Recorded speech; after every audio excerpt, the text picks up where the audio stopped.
Hello and welcome to the Smart Recovery Podcast, your audio headquarters for inspiring and insightful discussions on the topic of addiction recovery. What you'll hear with us will be self-empowering, science-based, and stigma-free. We believe you have the power within yourself to make changes that will move you toward a more satisfying life.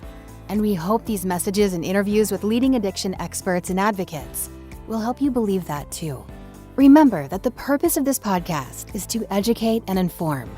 It is not a substitute for medical care from a doctor or other qualified medical professionals. Before making any changes in your treatment plan, please discuss your thoughts with your medical provider. Welcome to the Smart Recovery Podcast. I'm your host, Luke Frazier. Today we have a special guest on the podcast. He's Kevin Minnick. He is the chair of regional coordinators and facilitators for Smart Recovery in Indiana. Kevin, welcome to the podcast. Thanks, Luke. I'm glad to be here. And obviously, I just use your title, the chair of regional coordinators and facilitators, but which is a very important title, by the way, Kevin. I'm Okay. impressed already. Thanks. But let's go back a step and tell me a little bit more about your personal and professional background. Of course, we're going to talk about your current work a lot, but Sure. Tell me a little bit about your background. Grew up in Indiana, moved to Indianapolis with a job back in the mid 80s. Went back to school. At the time that I moved here, I came for radio. Left that, played professional golf for a few years, made enough money to go back to school, and decided to get my master's in counseling. Attended Butler University, graduated there, and got a job at one of the local treatment centers. And just as fate would have it, I ended up on the chemical dependency unit, and thus began my interest and history, I guess, with people with addictive disorders. Yeah. And so at one point in time, I left the main campus and helped open an office on the west side of Indianapolis. And it was there doing IOP that I got my first introduction to Smart Recovery, because I had a couple people in a group that really didn't like the 12-step model. Mm-hmm. And part of it was you needed to go to support meetings. And so one of the folks had come back and she said, I just can't go to AA, I just can't. And I had seen in one of the local papers an advert that talked about Smart Recovery. And so I did some research as quickly as I could on it, came back to group and offered for both of them to go. They went, came back, reported on it, loved it. Mm-hmm. And so my first experience was I took my entire IOP group to a Smart Recovery meeting back in the probably 1997 or so. Whoa. And that was it. For me, It was like, okay, this is the recovery support group that I want to align myself with. And fortunately, I guess for me and maybe for Smart Recovery, the girl became a facilitator. And then at that point in time, Smart Recovery was set up that they had professional advisors working in a role kind of as an RC as it is now. And so I took that role with her and then continued on, until basically meetings stopped in Indianapolis for some reason. And then they were picked up again, amazingly, by someone who I had worked with in radio who had also went back to school, got her MSW, and then she became a facilitator. So and then just travel on until about 2016, I think it was. A facilitator that I had been working with had made a comment apparently that I would be somebody that would be good for Smart in an administrative role. And so let me slow you down for just 1 second. I mean, that's an amazing fast track Sure. into the center of Smart Recovery. But let's go back to, that was quite a pivot from professional golf and some of the other things you started as a younger person into the field of chemical dependency or treatment. Why did you become interested in that, Kevin? How did that kind of affect you inside, I guess, is what I'm asking. That story started back after I graduated from college as an undergraduate. I had an opportunity to do some premarital counseling and really enjoyed what I learned in there about myself. And so I had made a commitment that I would go back to school eventually and get my master's to Okay. become a counselor. Okay.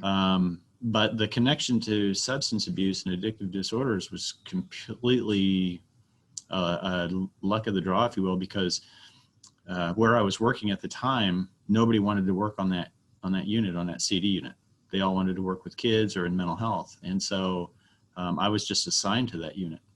But once I got there, there was an affinity for what was there. So isn't that fascinating? Yeah, that's fascinating that our lives sometimes are, if not random, just certainly could have changed so quickly or changed in one direction so kind of offhand way. Because didn't you also say that you saw an advertisement for Smart Recovery? It hadn't been someone telling you about it? Right, I had. It was in it was actually in what we term as an underground newspaper at the time. And toward the back of it, I just happened to see this small little 1/4-inch advert that said, tired of AA, check out Smart Recovery. It didn't really give a whole lot of information about it. Mm-hmm. And so after going to the first meeting, I talked to the facilitator, and she gave me a lot of promotional materials, which I still have. The old stuff, I still have all that. And so then I just followed up with it, and then my client that was in the class, and she followed up, and the two of us really bore down and got more of it. So it is kind of an interesting dissection, if you will, of how things kind of come together at times. Yeah, it really is. And you're listening to the Smart Recovery Podcast. Today's guest is Kevin Minnick. He's in the state of Indiana. And I think you're enjoying your time there. I want to ask more about your work in the courts there and being a clinical coordinator. But just to kind of wrap around with some of that personal journey you mentioned, when you were in a position of being assigned to the chemical dependency unit, was there an immediate affinity, or did it take a little while to get used to what it was all about? It was a new concept. This was back in the days when we were doing 30-day inpatient programming. And so there was always a lot to do just to get vital signs people assigned to groups, et cetera, et cetera, et cetera. And so, for me, it was a process of, my schoolwork and learning how that unit worked, and then what the treatment principles were about, and how all that came together. I can honestly say, though, it didn't take me long on that unit, because it was very based in 12-step. It was very based in basically 5 components. Don't drink and drug, read your big book, go to meetings, talk to your sponsor, work the steps. That was it. And that was pretty much what the curriculum of the program was about. And for some reason, in the back of my mind, I thought, this can't be all there is to recovery, because there's so much stuff that those 5 steps are leaving out. Mm-hmm. Mm-hmm. And I also recognized that at the time that the recovery support groups were not really addressing the issues that everybody was going to face when they got out. Because when people came back after they'd relapsed and they needed to come back in, and I would talk to them, I would learn that there were so many things they were just not dealing with in a very good manner. Right. So when I ran into SMART in the 4-point program, I thought, okay, this is what a recovery support group should be about, because it can address so many different things and not just those 5 pieces that we have as our guiding light through the program that I was working in. An intuitive sense that there had to be more, there should be more. The 12 steps are not for everyone. And then you heard that from people, or actually in that advert, you said, one of the statements was, are you tired of the 12 steps, or how did it put it in the advert? It was just basically that. It was, tired of the 12 steps, try Smart Recovery, and, blah, blah, blah. There we were. Yeah, so that's, and so because that was all there was at the time. Right. So people that had been arrested for DUI or anything else, they were mandated to go to 12-step.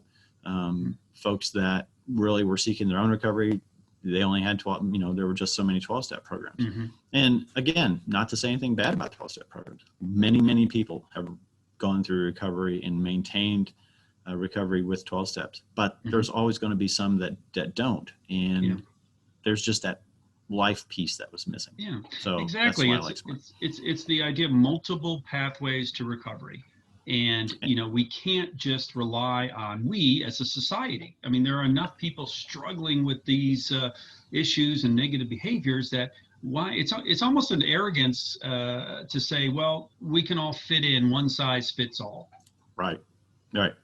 And, one of the things that really got underneath my skin, so to speak, if you want to, was in that phase of our treatment, there was a major focus on the disease of addiction. And so you had people like Cloninger that was looking for the genetic aspect of it.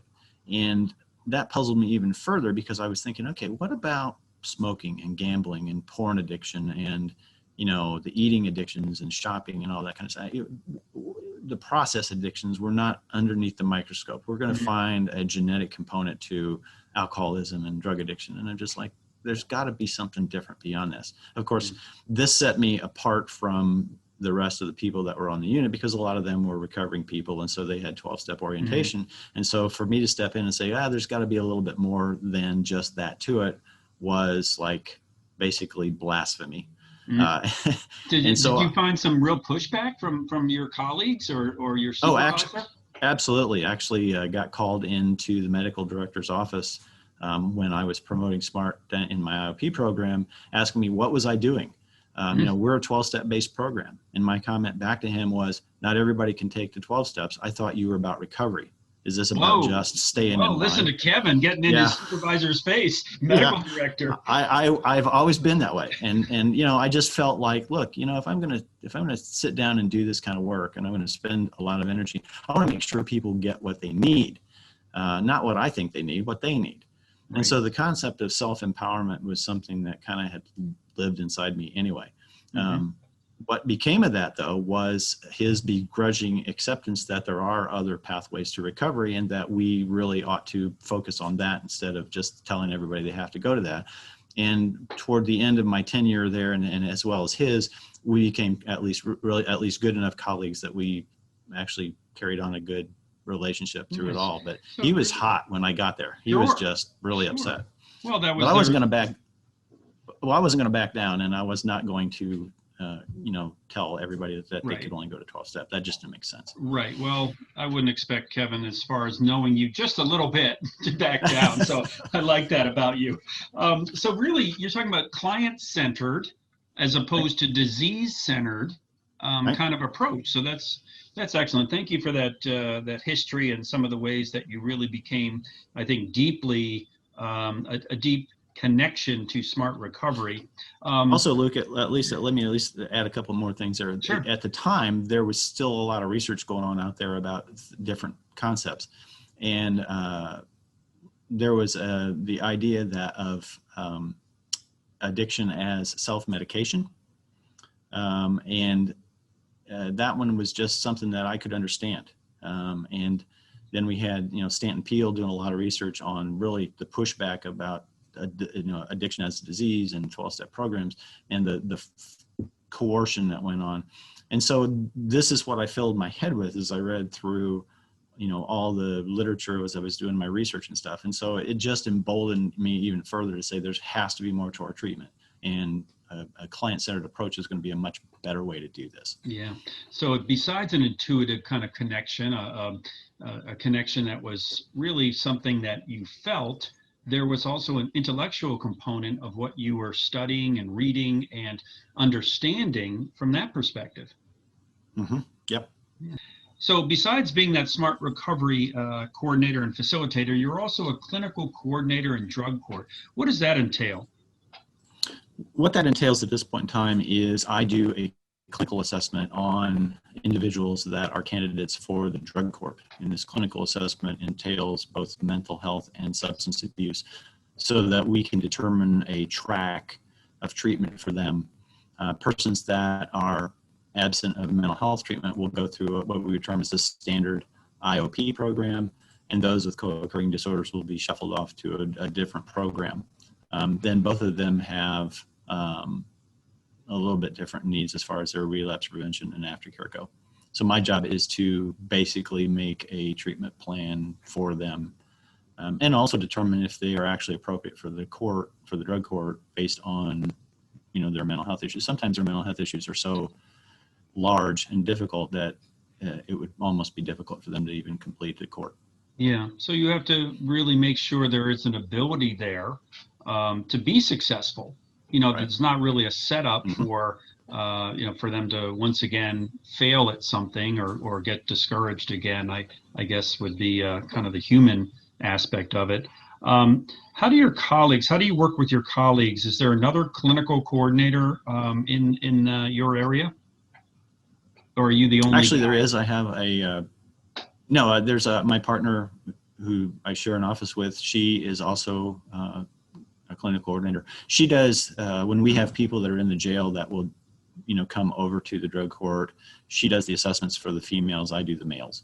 I got you. And then, we may talk about the assessment together, particularly if either one of us have had a history with them. And Sure. so that just makes it a little bit better. Nice. So yeah, there's two of us. Yeah. And what you talked a little bit about making the assessment, but are there specific tests or interviews, or what are the components of that clinical assessment? Interviews, tests? It's a psychosocial interview. There are 11 pages of it, and then we use approximately 7 to 10 ancillary instruments that can go along with it, depending on what little information we may have on them before we start the assessment. And so we're free to be able to pick and choose what kind of stuff we do. We stay with a standard assessment, and then we fill in the rest, depending on what else we might need. Sure. Is part of that assessment, though, how you think they would react to something like a treatment in the 12-step kind of perspective or smart recovery? I mean, do you try to investigate with them what might work the best? Absolutely. That is part of that process. We have it's about an hour long to sit down and do all of it. And they do some self-reports, and that helps us be able to kind of get a feel for, how much motivation do they have to actually make the change.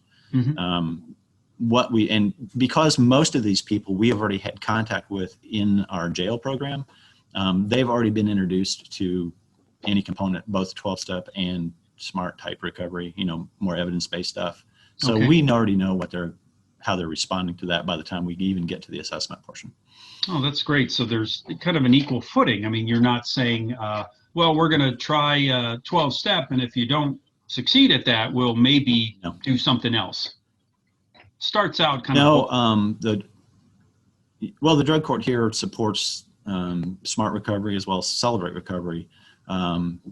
Really a recovery on any pathway concept. So we have a really good idea of what they're going to be after when we get done with them. That's great. And that's because, Kevin, you have the skills and experience to take a look at it. I mean, not every drug court probably has such a, the kind of clinical coordination, or do they? Is this a unique role in Indiana, or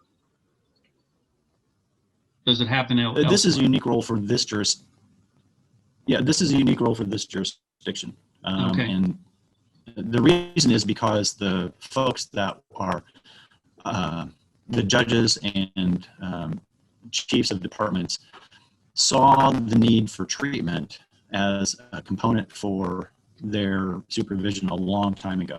Okay. And so we were able to become a Department of Mental Health and Substance Abuse approved treatment program because of the number of people we had working here that had clinical experiences. We're currently the only probation office in the entire state to be able to provide services, certified services. Yeah. And so, yes, that becomes an extremely unique concept. That's great. That's great. I want to dig just a little bit deeper into actual smart recovery results. I mean, do you see any difference, Kevin, with a recidivism rate for folks using smart recovery, or a combination, or celebrate recovery?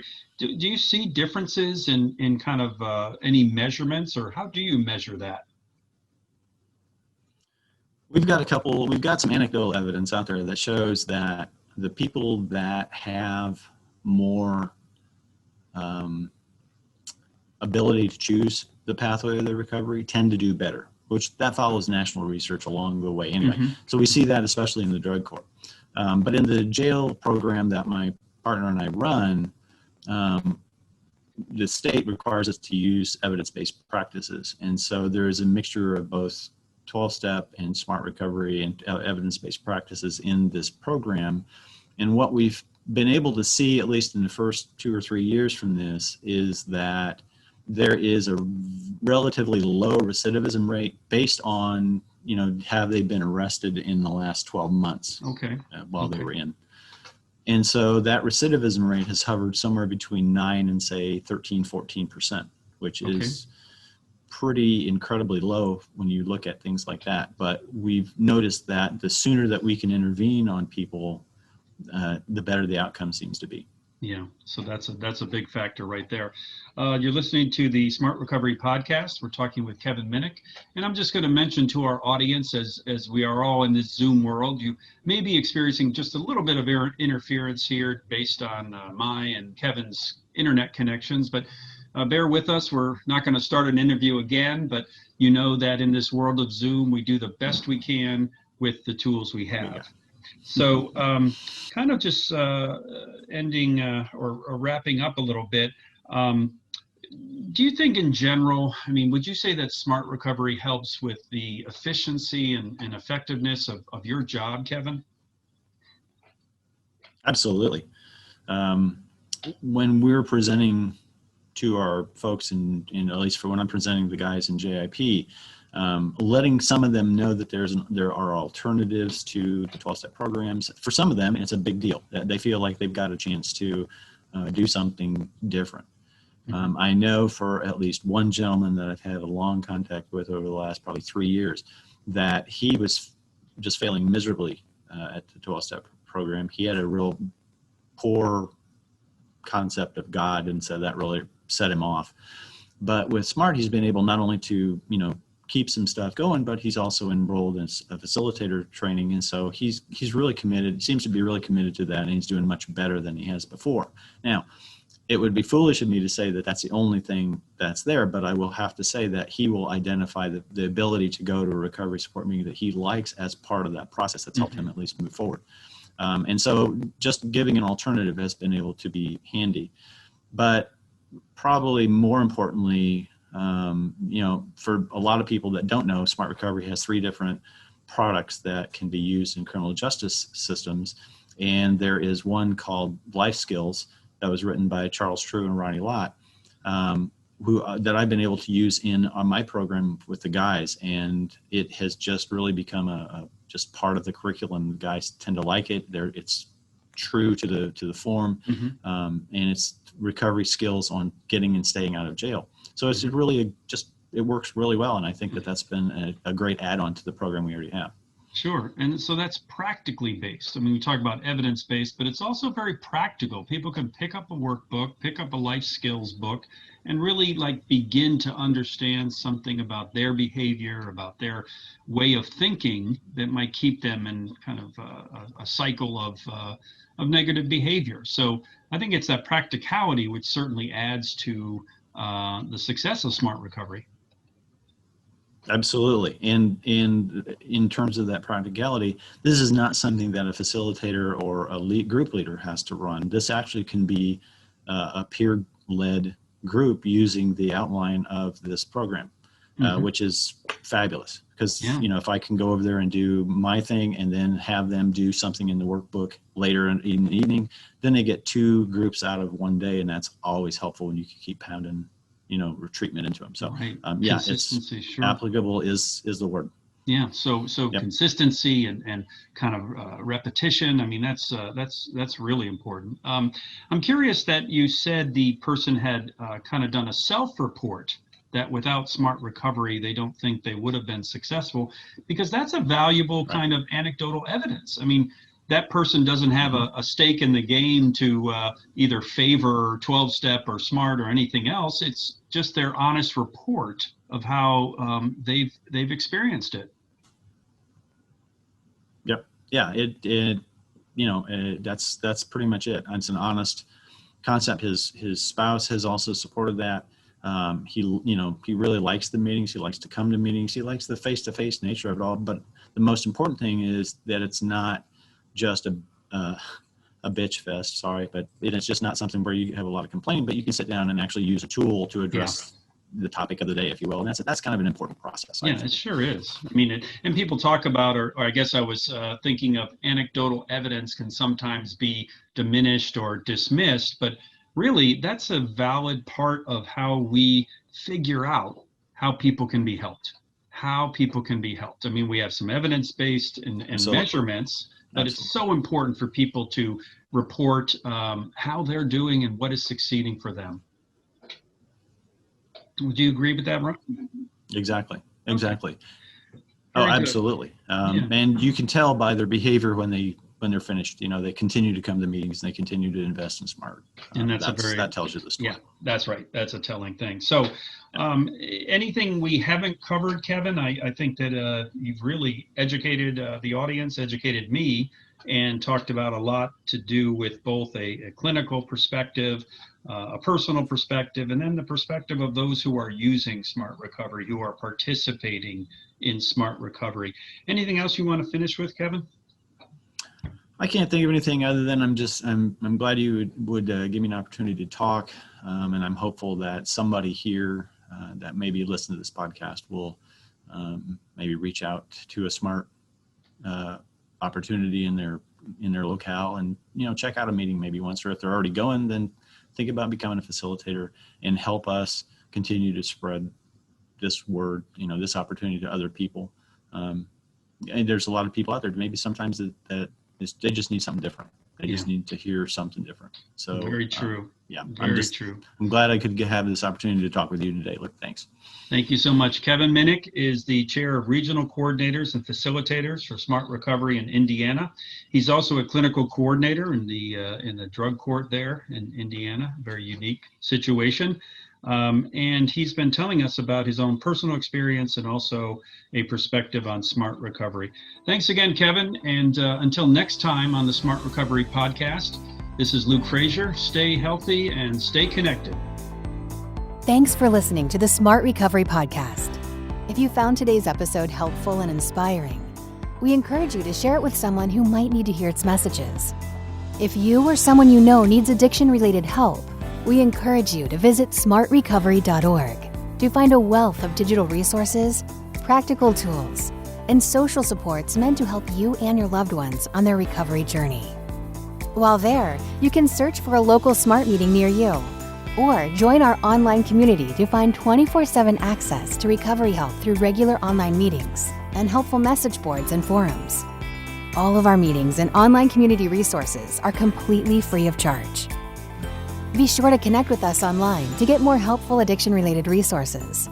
Visit our website at smartrecovery.org, where you can search for local meetings, join our online community, subscribe to our e-newsletter, and find regular blogs, videos, podcasts, and more. You can also help us to spread our self-empowering, science-based messages to more people who need to hear from them in important ways. First, get trained on the Smart Recovery program. If you are a licensed healthcare provider and could benefit from using Smart Recovery in your professional work, or if you are someone who would like to volunteer and lead Smart Recovery meetings in your community, please check out our training and volunteer opportunities at www.smartrecovery.org/training. Second, donate to support our work. Smart Recovery is a nonprofit that runs on the donations from generous supporters who understand the need for recovery-related support. If you would like to help us reach more people, consider donating to Smart Recovery at smartrecovery.org/donate. We'd like to thank US World Meds for their generous support of this episode. We'll see you next time on the next episode of the Smart Recovery Podcast.